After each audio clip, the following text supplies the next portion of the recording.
மாணவி விசேஷமாக கடந்த 29ஆம் தேதி டெல்சி அம்சிகா சொல்கிற மாணவி 7ஆம் ஆண்டிலிருந்து குதிச்சு இறந்து போயிருக்கிறார். இப்போ இந்த சம்பவம் சம்பந்தம் இது ஒரு பக்கத்தில் இருக்குது. அடுத்த பக்கத்தில் எங்களுக்கு தெரியும், தற்போது சபரகமுவ யூனிவர்சிட்டியில் ஒரு மாணவன் தற்கொலை பண்ணியிருக்கிறான். இப்படி இந்த சம்பவங்கள் நடக்குது ஏன்? இப்போ நாங்கள் எங்களுக்கு தெரியும், இந்த ஹெல்த் மினிஸ்ட்ரியில் வந்து 2-3 கிழமைக்கு முதல்ல அவங்க ஒரு ரிப்போர்ட்டுன்னு வெளியே அனுப்புனாங்க. அந்த ரிப்போர்ட்டில் 40 பாடசாலைகளில் மாணவர்கள் 3843 பேர் சம்பந்தமாக வச்சு தான் இந்த ரிப்போர்ட்டை தயாரித்தாங்க.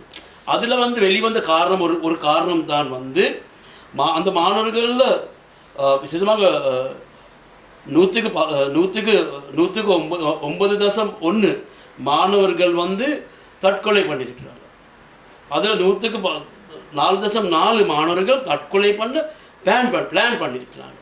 இப்போ இப்படியான ரிப்போர்ட்ஸ்கள் வெளிவரக்கூட கல்வி அமைச்சு பார்க்கணும் ஏன் இந்த இது நடக்குதுங்கிறது. அதோட 2022ஆம் ஆண்டு போலீஸ் ரிப்போர்ட்ஸ் படி நாங்கள் பார்த்தா 8 வயசுலேருந்து 16 வயசு மட்டும் மாணவர்களில் 43 பேர் ஆண்களும் 32 பெண்களும் மாணவிகளும் இருந்து போய் தற்கொலை பண்ணியிருக்கிறாங்க. அதோட 17 வயசுலேருந்து 20 வயசில் எடுத்துக்கொண்டால் 39 பேர் மாணவிகளும் 28 மாணவர்களும் தற்கொலை பண்ணியிருக்காங்க. இப்போ இப்படியான சம்பவங்கள் ஏன் நடக்குது? இப்படியான சம்பவங்கள் நடக்காமல் இருக்கிறதுக்கு தான் கல்வி அமைச்சு அரசாங்கம் பார்க்க வேண்டும். அப்படி இருக்கக்குள்ள இப்படியான சம்பவங்கள் நடக்குள்ள இது ஏன் இப்படி நடக்குது? இதால் மாணவர்களுக்கு இது நடக்கும் அநீதியாக தான் நாங்கள் இதை காண்றோம். விசேஷமாக நாங்கள் சொல்லணும், கடந்த 29ஆம் தேதி தற்கொலை பண்ணிக்கொண்ட இந்த டெல்சி அம்சிகா சொன்ன மாணவியை எடுத்துக்கொண்டால் இது ஒரு பரிதாபமான ஒரு சம்பவம். இந்த சம்பவம் வந்து போன வருஷத்துக்கு போன ஒரு சம்பவம். இப்போ போன வருஷம் எங்களுக்கு இப்படி ஒரு சம்பவம் நடந்து இந்த மாணவி சம்பந்தமாக அந்த மாணவிக்கு ஒரு அநீதி நடந்துச்சுன்ட்டு ஒரு பாலியல் குற்றச்சாட்டு முன் வச்சு இந்த மாணவி வந்து இது சம்மந்தமாக அந்த பாடசாலையில் வந்து முறைப்பாடு செஞ்சுருந்தது. அந்த முறைப்பாடுக்கு அமைய போலீஸாரினால் விசாரணை செஞ்சு ஒரு ஆசிரியரை வந்து எங்களுக்கு தெரியும் விளக்கு மறியலில் வெளியே அனுப்பினாங்க, எடுத்து வெளியே அனுப்பினாங்க. இப்போ அதுக்கு பிந்தி இந்த பெற்றோர் இதுக்கு ஒரு நீதியை கேட்டு பல முறை செயல்பட்டிருந்தாங்க. அப்போ அந்த செயல்பாடுகள் நாங்கள் காண்றோம். கடைசியில் பெற்றோர்களுக்கு வந்துச்சு அந்த மாணவி அந்த பாடசாலை இன்னொரு பாடசாலைக்கு மாற்றுறதுக்கு. அது சம்பந்தமாக அந்த பாடசாலை மட்டத்தில் முறையான ஒரு விசாரணை நடக்க இல்லைங்கிறது தான் அந்த பெற்றோருடைய குற்றச்சாட்டு. அப்போ இன்றைக்கும் கல்வி அமைச்சு இப்படியான சம்பவங்கள் நடக்கக்குள்ள பெற்றோருக்கும் அந்த மாணவிக்கும் நீதியை கொடுக்க வேண்டும். இப்போ என்ன நடந்திருக்குது? அந்த மாணவிய வாழ்க்கையே இல்லாமல் போயிருக்குது, அந்த பெற்றோருக்கு ஒரு பிள்ளை இல்லாமல் போயிருக்குது. இப்படி நடக்கக்கூடாது. இப்போ இது ஒரு சமூகமாக நாங்கள் பார்க்கக்குள்ள இந்த சமூகம் தான் இதுக்கு பொறுப்பு கூற வேண்டும். கல்வி அமைச்சு பாடசாலை இந்த சம்பவம் நடக்கக்குள்ள அந்த சம்பவத்துக்கு நீதியான முறையில் செயல்படுறதா இது ஒன்றும் நடந்திருக்காது. எங்களுக்கு இந்த சம்பவம் நடந்ததுக்கு பிந்தி இந்த பெற்றோர்கள் இந்த இது சம்பந்தமாக டாக்டர்ஸ்மார்கள் கூட இந்த பிள்ளையை காட்டியிருக்கிறாங்க. அவ்வளவு பிரச்சனை நடந்திருக்கு அந்த மாணவிக்கு. உள்ள ரீதியாக என்ன செஞ்சுருக்காங்க சமூகம், என்ன செஞ்சுருக்காங்க கல்வி அமைச்சு? அவங்க இதுக்கு செயல்பட்டுருக்காங்க. பாடசாலை தான் மாணவியை விலக்கி வேறொரு பாடசாலைக்கு போடக்குள்ள கூட அதை பற்றி யோசிக்கிறச்சு கல்வி அமைச்சு. 43 லட்சம் மாணவர்கள் இருக்காங்க, எல்லோரும் எங்களுக்கு முக்கியம். அப்போ ஒரு மாணவருக்கு சார் இப்படி ஒரு அநீதி நடக்கிறது அது நடக்கக்கூடாது. அதனால் நாங்கள் சொல்கிறோம் இது சம்பந்தமாக முறையான விசாரணை அவசியம். இதுகளும் கூடாது. ஏன்னா இது வந்து இந்த பெற்றோர்கள் கூடுற காரணம் கூட இப்படியானது வேறொரு பிள்ளை கூட நடக்கக்கூடாதுங்கிறது. இப்போ இதுக்கு நாங்கள் நீதியான ஒரு விசாரணை நாங்கள் கேட்குறோம். தற்போது நாங்கள் போலீஸ் அதிபருக்கு எழுத்து மூலம் கொடுத்துருக்கிறோம் ஒரு கம்ப்ளைண்ட் ஒன்று, இது சம்பந்தமாக ஒரு விசாரணை செய்ய சொல்லி. ஏன்னா இது அவசியம். ஏன்னா இந்த விசாரணை இந்த இப்படியானது நடக்கக்கூடாது. ஏன்னா இது ஒரு மாணவியது, இது பெற்றோருக்கு ஒரு பிள்ளை இல்லாமல் போயிருக்குது. அதனால் நாங்கள் இது நடக்கக்கூடாது. இதனால் இதோடு எங்களுக்கு தெரியும் ஒரு தனியார் நிறுவனத்தில் இந்த பிள்ளையை வந்து அந்த நிறுவனத்துக்குள்ள கூட இந்த பிள்ளை தனியாக எடுத்து இந்த பிரச்சனையை பேசியிருக்கிறாங்க. இதுகளே எப்படி நடக்குது? அதனால் பாடசாலை மட்டத்தில் இப்படியான செயல்பாடுகள் நடக்குது நாங்கள் நிறுத்த வேண்டும். இந்த பிள்ளைகளுக்கு இந்த கட்டத்துக்கு தள்ளுறது நாங்கள் நிப்பாட்ட வேண்டும். அதுக்கான முறையான விசாரணை அவசியம். விசாரணை நடக்கும் வரை நாங்கள் பார்த்துட்டு இருக்கோம், அவதானத்தில் இருக்கிறோம் மட்டுமில்லை, நாங்கள் அதுக்கான செயல்படுவோம் என்பதை நாங்கள் உறுதியாக சொல்ல விரும்புகிறோம். நான் இலங்கை ஆசிரியர் சங்கத்தின் செயற்குழு உறுப்பினர் திருமதி செல்வதுரை முகனேஸ்வரி. இன்று தரம் 11 கல்வி கற்கும் 15 வயது நிரம்பிய செல்வி டில்ஷி மது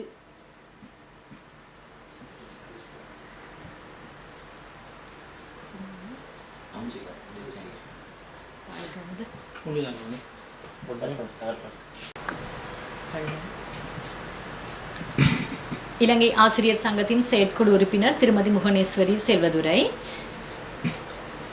இன்று 15 வயதை நிரம்பிய பாடசாலை மாணவியான செல்வி டில்ஷி அம்ஷிகாவினுடைய அகால மரணமானது ஆசிரியர்கள் மத்தியிலே மிகவும் ஒரு துயரமான சம்பவமாக கருதப்படுகின்றது. எனவே இவருடைய இந்த நிலைக்கு நாம் எமது ஆழ்ந்த அனுதாபங்களையும் வருத்தங்களையும் தெரிவித்துக் கொள்வதோடு, இன்று ஐக்கிய நாடுகள் சபையின் பொதுநலவாயத்தின் உறுப்புரிமைக்கு அமைய 4 விதமான குற்றங்கள் மாணவர்களுக்கு எதிராக செயல்படுவதாக கருதப்படுகின்றது. முதலாவது உடல் ரீதியான துஷ்பிரயோகம், உள ரீதியான துஷ்பிரயோகம், அண்மைய கணிப்பீடுகள் மற்றும் பாலியல் துஷ்பிரயோகங்கள். குறிப்பிட்ட இந்த மாணவிக்கு உள ரீதியான துஷ்பிரயோகம் மிக பாரிய அளவில் நடைபெற்றிருந்ததுடன் பாலியல் ரீதியான துஷ்பிரயோகமும் நடந்திருப்பதாக இங்கே சாட்சியங்கள் காணப்படுகின்றது. அந்த வகையிலே ஒரு பாடசாலையாக, ஆசிரியராக, சமூகமாக, உறவுகளாக நாம் இந்த மாணவியை காப்பாற்றுவதில் நாம் தோல்வியடைந்திருக்கின்றோம் என்பதே உண்மையாகும். இன்று இந்த மாணவியினுடைய கடந்த கால கல்வி நடவடிக்கைகளை எடுத்து பார்க்கும் பொழுது அந்த மாணவி விளையாட்டு உட்பட பல்வேறு துறைகளில் மிகச்சிறந்த ஒரு மாணவியாக கடந்த 2023ஆம் ஆண்டு வரைக்கும் செயற்பட்ட ஒரு மாணவியாக காணப்படுகின்றார். மும்மொழி தேர்ச்சியுடைய மாணவியாகவும் இதில் குறிப்பிட்டு கூறக்கூடியதாக இருக்கின்றது. இவ்வாறு மிகச்சிறந்த நிலையிலே காணப்பட்ட ஒரு மாணவி திடீரென்று தன்னுடைய கல்வி நடவடிக்கைகளில் மந்த கதியில் சென்று இன்று தன் உயிரை மாய்த்து கொள்ளும் அளவிற்கு சென்றிருக்கிறார்கள் என்றால், இந்த நாட்டில் சட்டங்கள், அதிகாரங்கள் போன்றன பிள்ளைகளை நியாயப்படுத்தக்கூடிய வகையிலே காணப்படுகின்றதா என்ற ஒரு கேள்விக்குறி எம்முள் எழுகின்றது. எனவே இந்த மாணவிக்கு எதிராக நடைபெற்ற இந்த விடயங்கள் உறுதிப்படுத்தப்படுமாக இருந்தால், இந்த விடயங்கள் தொடர்பாக இலங்கை ஆசிரியர் சங்கமானது தமது மிகுந்த கண்டனத்தை தெரிவித்துக் கொள்கின்றது. இந்த மாணவியை தற்கொலைக்கு தூண்டிய, இந்த கொலைக்கு தூண்டுதலாக இருந்த சகல மட்டங்களில் உள்ள அனைவருமே தண்டனைக்கு உட்பட வேண்டியவர்கள் என்பதில் நாம் உறுதியாக இருக்கின்றோம். எனவே எதிர்வரும் காலங்களிலே இந்த மாணவியினுடைய இந்த சம்பவம் நடைபெறுவதற்கு முன்பாக ஒரு தனியார் கல்வி நிறுவனத்தில் இந்த மாணவியை பகிரங்கமாக அடையாளப்படுத்தி மாணவியினுடைய ஆளுமையை விழச் செய்யும் வகையிலே இந்த மாணவி மிக பாரதூரமான முறையிலே விமர்சிக்கப்பட்டிருக்கின்றார். அதன் தொடர்ச்சியாக இந்த மாணவி தனிமைப்படுத்தப்பட்டு பலவிதமான சிக்கல்களை தனித்து இந்த மாணவி எதிர்கொள்ள வேண்டிய ஒரு மிக சவால் மிக்க வாழ்க்கையை கடந்த ஒரு சில வாரங்களாக இந்த மாணவி எதிர்கொண்டிருக்கின்றார். எனவே இவ்வாறான நிலைமை எந்த ஒரு மாணவிக்கும் இனிமேல் நடைபெறக்கூடாது என்பதிலும் சட்டத்தின் முன்பாக இந்த நிலைமைக்கு ஆளாக்கிய அனைத்து நபர்களுமே மிக உயர்ந்த அளவிலே தண்டிக்கப்பட வேண்டும். இந்த விடயத்தை இலங்கை ஆசிரியர் சங்கமானது தொடர்ச்சியாக தன்னுடைய அவதானத்தில் கவனத்தில் கொண்டிருக்கின்றது என்பதை இந்த சந்தர்ப்பத்தில் தெரிவித்துக் கொள்கின்றோம்.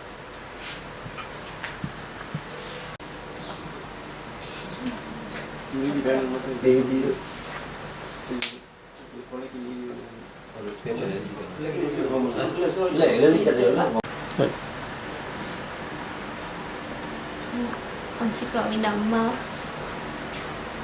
மகள் இன்னைக்கு உயிரோடு இல்லை. அவளுக்கு ஒரு நியாயம் இந்த உலகத்தில் அவளுக்கு கிடைக்கல. அவள் இந்த சமூகத்தையே வெறுத்து தான் அவள் இந்த முடிவுக்கு வந்தா. அவளுக்கு தனக்கு நடந்த அநியாயத்துக்கு ஒரு நியாயம் கிடைக்கலன்ட்டு எங்களையே அவள் வெறுத்தா, அம்மா அப்பாவையே வெறுத்தா. அவளோட கனவுகளோடு இருந்த ஸ்கூலில் தனக்கு படிக்க கிடைக்கல, தன்னை பாடசாலையில இருந்து மாத்தினதுக்கு அவ ரொம்ப வருத்தப்பட்டா. தனக்கு இந்த நிலைமை நடக்கிறதுக்கு காரணமானவங்களுக்கு எந்த தண்டனையும் கிடைக்கலன்ட்டு அவ அதில் ரொம்ப கவலையாக இருந்தா. தனக்கு இந்த கொடுமையை செய்தவரை விட அவ போற இடமெல்லாம் இதையே சொல்லி சொல்லி அவளை இந்த சமூகத்திலிருந்து வெறுக்கிற நிலைமைக்கு ஆக்கிட்டாங்க. அதால பாடசாலைக்கு தண்டை புதிய பாடசாலைக்கு போக மாட்டேன்ட்டு சொல்லுவா. நம்மளால நாங்கள் முடிஞ்ச வரைக்கும் அவளுக்கு உதவி செய்யத்தான் நானும் அப்பாவும் 2 பேருமே கஷ்டப்பட்டோம். ஆனால் நமக்காக யாருமே பேசலை, என் பிள்ளைக்காக யாருமே பேசலை. அவட இந்த மரணம் இன்னொரு பிள்ளைக்கு இந்த மாதிரி எதுவுமே நடக்கக்கூடாது.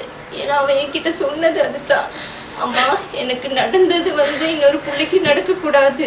அதே தான் எனக்கு அவ சொன்ன ஆரம்பத்துல இருந்தே அதை தான் சொன்னான். அம்மா எனக்கு நடந்தது இன்னொரு பிள்ளைக்கு நடக்காம இருந்தா சரி அம்மா அப்படின்ட்டு.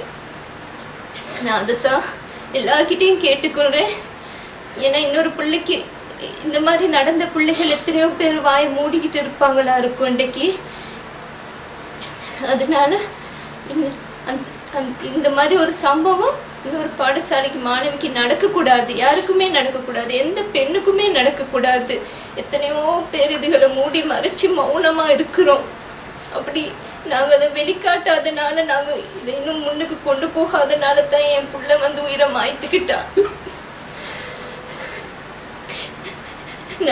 நாங்கள் அவளுக்கு வேண்டிய உதவிகளை நாங்கள் செய்யலன்ட்டு நாங்கள் நினைக்கிறோம்.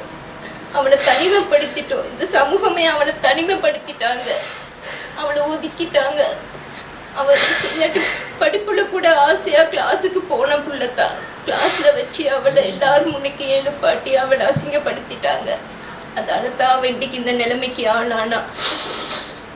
அதனால அவளோட மரணம் ஒரு முற்றுப்புள்ளியா இருக்கக்கூடாது. அவளோட மரணம் முற்றுப்புள்ளியா இருக்கக்கூடாது. அதுக்கான இன்னொரு பிள்ளைக்கு இது நடக்காம இருக்கிறதுக்கான நடவடிக்கைகளை எடுக்கணும். அவளுக்கு ஒரு நியாயம் கிடைக்கணும். எனக்கு அது மட்டும் தான் வேணும். සිදුවෙච්ච සිදුවීම් සම්බන්ධයෙන් අධ්‍යාපන අමාත්‍යාංශයේ මැදිහත් වීමක් නැති. දැන් මේක ජාතික පාසල දෙමළ මාධ්‍ය නිලධාරීන් ඉන්නවා. දැන් මේක පමණක් නෙමෙයි. තවත් පාසල් ගණනාව මේ වගේ දරුවන්ගේ සිද්ධි සම්බන්ධයෙන් ෆැමිලි කරාට ෆැමිලි විභාග වෙන්නේ නැහැ. කරන්නේ නැහැ. අන්තිමට දරුවෙක් ජීවිතේ දෙලකම්ම බලන්නේ. දැන් ඒගොල්ලෝ අවශ්‍ය අවස්ථාවේදී මැදිහත් වෙලා අධ්‍යාපන අමාත්‍යාංශයේ ඔයලා බලලා තමන්ට නීතියෙන් ක්‍රියාත්මක කරන්න පුළුවන් දේවල් නම් පොලිසිය ආරාය කරන්න පුළුවන් ඒවා කරලා මැදිහත් වෙන්නේ නැහැ. ඉතින් මේ මැදිහත් නොවීම තුළ මේ දරුවෙක් නැති වෙලා තියෙනවා. දැන් කාටවත් කියන්න කාටවත් වගකීම පැහැර අරින්න බෑ. මොකද මේ අම්මා ගිහිල්ලා පාසලේ විදුහල් විදිහට පැමිණිලි කරලා තියෙනවා. මේක පොලිසිය දන්නවා. දැන් මේ සිද්ධිය පොලිසියට යන්නේ කොහොමද? මේ සිද්ධිය පොලිසියට යන්නේ මේ අම්මා ගිහිල්ලා මේ පෞද්ගලිකව වෛද්‍යවරයෙක්ගෙන් බෙහෙත් ගත්තම එයා අධිකරණ වෛද්‍යවරයාට යොමු කරනවා. අධිකරණ වෛද්‍යවරයා පොලිසියට යොමු කරනවා. ප්‍රශ්න. ඊට පස්සේ ඒක කෝ අධ්‍යාපන අමාත්‍යාංශ කෝ පාසල ඉවේ මේ වැඩියත් වෙලා තියෙනවා. එතකොට දැන් එතනට ගියාට පස්සේ අපි දන්නවා කාසල්ලිදී රෝහල ඒ වගේම අනිකුත් රෝහල් වල වෛද්‍යවරු මැදිහත් වෙලා තියෙන ප්‍රශ්න තමයි. ඒ තරම් මේ වෛද්‍යවරු මැදිහත් වෙනකොට අධ්‍යාපන පද්ධතිය කොහෙද තියෙන්නේ? ඒගොල්ලෝ කොහෙද කතා කරන්නේ? ඒක තමයි අපි කියන්නේ මේ දෙමව්පියන්ට යුක්තියක් ඕනේ. මේක ලබා දෙන්න. ඒ වගේම මේ අම්මා කියනවා වගේ මේ දරුවා කියලා දෙනවා පැහැදිලිවම මේකට යුක්තියක් ඕනේ. අම්මේ මේක අවසානික වෙන්න ඕනේ. ඒ මේක අවසානික විය යුතුයි. ඒ දරුවා ජීවිතය දීලා දෙනවා මේකට. ඒ නිසා මේකට අවසානික යුතුයි. වහාම අධ්‍යාපන අමාත්‍යාංශ පුනුල් පරීක්ෂණයක් කරන්න ඕනේ. නීත්‍යානුකූල ක්‍රියාමාර්ග ගන්න ඕනේ. මොකද මේ වගේ ඇසිරෙන්න බෑ මිනිස්සුන්ට. ළමයිගේ ජීවිතත් එක්ක සෙල්ලම් කරන්න බෑ. උපකාරක පන්තියක වලත් ඒක සෙල්ලම් කරන්න බෑ. මේ ළමයි මේ. ඒ නිසා මේ සම්බන්ධයෙන් දැඩි පියවරක් ගන්න ඕනේ කියන එක තමයි අපි කියන්නේ මේ දෙමව්පියන්ගේ ප්‍රකාශات එක්ක. පිළිලිමක් කරනවා පොලිස්පතිවරයාට වහම මැදිහත් වෙන්න කියලා. ඔබතුමා ඉදිරියේදී යම්සි මේ සම්බන්ධයෙන් නීති හමුවට යන්න හෝ අධිකරණ ක්‍රියාවලියකට යනකොට ටිකට සූදානම් වෙනවා. ඒ ගැන කවුරු හරි ඒකට අදාළ එච්චර ගන්නවා නම් අපි මගේ දුව වෙනුවෙන් මම ඕන තැනකට යනවා. මම මෙච්චර දවස් කරපාගෙන හිටිය මගේ කෙල්ලට මේකක් වෙන්න හොඳ නෑ. යාට සමාජයෙන් දැන් මගේ දුවම නෑ. ඊට පස්සේ මම ආයි මොනවා ගැන මං හිතන්නේද? හැම ක්‍රියාව ඕන දෙයකට මම මොන දෙනවා. දැන් අර කලින් සිද්ධිය සම්බන්ධයෙන් දැන් නඩුවක් කරනවලු මේ 19 ටික ඒ නඩුව ආයි විභාගයට ගන්නවා කියලා තොරතුරක් තියෙනවා. ඒක ඇත්තද? දන්නේ නෑ. ඒ ගැන කිසිම දෙයක් අපි දන්නේ නෑ. ඒ නඩුව ගැනද කිසිම දෙයක් ගැන මම දන්නේ නැහැ. අපි මට ડોක්ටර්ස්ලා කිව්වේ මේ ලේඩි රිචේ ડોක්ටර්ස්ලා තමයි මගේ දුවව බලන්නේ. සතිය මම එහෙට එක්කන් යනවා. යාලා කවුන්සිලින් දෙනවා දුවට. එයාලා කිව්වේ අම්මේ ඔයා ඒ ගැන හිතන්නවත් එපා. ඔයා දැන් දුවව බලාගන්න. දුවගේ ජීවිතේ තමයි අපිට වටින්නේ. එයාට අධ්‍යාපනය දෙන්න, එයාව ආරක්ෂා කරන්න කියලා තමයි එයාලා මට කිව්වේ. දුවගේ මානසික තත්ත්වයේ එයා හොඳට වැටිලා ඉන්නේ. ඒක අපි ගොඩ ගන්නන්න ඕනේ. එයා හැමදාම බෙහෙත් බොන ළමෙක්. ඒ කියන්නේ එයා ගොඩක් වැඩිපුර අන්තිමේදී එයාගේ ડિප්‍රෙෂන් එක මේ අර පෙබරවාරි වලින් පස්සේ යාගේ ડિප්‍රෙෂන් තත්ත්වය වැඩි වුණා. ඊට පස්සේ මෙඩිසින් වැඩි වුණා යාට. ඒ හින්දා ડોක්ටර්ස්ලා කිව්වේ ඒ මිනිහයාට දෙන දඬුවම මේක මොකක් හරි දෙයියෝ දෙයි ඒක ඔයා අත්හරින්න ඔයාගේ ළමයාව බලා ගන්න කියලා කිව්වා. ඒ හින්දා තමයි මම ඒ අර නීතිය පැත්තේ මොනව වෙනවද කියලාවත් බලන්න ගියේ නෑ. පොලිසිය මොනවද කරන්න කියලාවත් මම බලන්න ගියේ නෑ. මම මගේ දරුවව ආරක්ෂා කරගන්න ඕනේ කියන එක විතරයි මම හිතාගෙන එයාත් එක්කමයි හිටියේ. අන්තිම මොහොත වෙනකම් මම එයාත් එක්ක තමයි හිටියේ. විනාඩි 5කින් මට මගේ ළමයා මිස්ුනේ. ගෙදරම ඉස්කෝලේට යන්න නැතුව ගෙදරම හිටිය දරුවත් එක්ක විනාඩි 5ේදී තමයි මගේ ළමයා මගේ අතින් අන්තිමට යන්නම් කියලා තමයි යන්නේ. කිව්වේ නැද්ද දරුවා අන්තිමට? එයා ටික දවසක් මෙයා ඒක තමයි කියන්නේ මට ජීවත් වෙන්න බෑ කියලා තමයි යා කියන්නේ. මම ජීවත් වෙන්නේ අම්මා මම මොකටද මම කොහොමද ඉන්නේ? මම කොහොමද ඉස්කෝලේ යන්නේ? මම කොහොමද පන්ති වලට යන්නේ? හැමෝම මාව අයින් කරනවා අම්මා කියලා එයාට එයා ජීවත් වෙන්න කැමති නෑ කියන එක තමයි කිව්වේ. මම යාම දවස් දෙකක් ඉස්කෝලේ අරින්න නැතුවත් තියාගෙන හිටියේ ගෙදර. ඒ හින්දා එයා මේ වගේ තීරණයක් කලිනුත් එයා ගත්තා. ඒකට ඒකෙන් මම යාම බේරගත්තා. හින්දා මට බේර ගන්න බැරි වුණා මගේ දරුවාව. එයා හිටියනම් එයා හොඳ දක්ෂ ළමයෙක්. හැම දක්ෂතාවයක් මෙයාට තියෙනවා. මේ ලෝකෙට හොඳ ළමයෙක් අහිමුණා. එයා ලෝය කෙනෙක් වෙන්න ඕනි කියලා හැම වෙලේම කියන්නේ. අම්මා මම ලෝය කෙනෙක් වෙනවාමයි කිව්වා.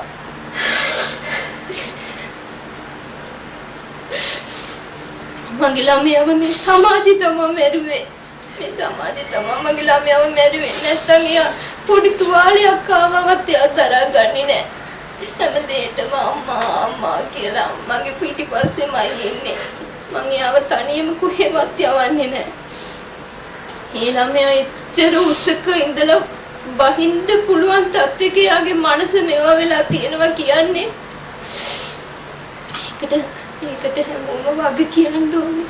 මේකට යාගේ මේ තත්ත්වෙට වග කියන්න ඕනේ හැමෝම. ඉස්කෝලෙන් වග කියන්න ඕනේ.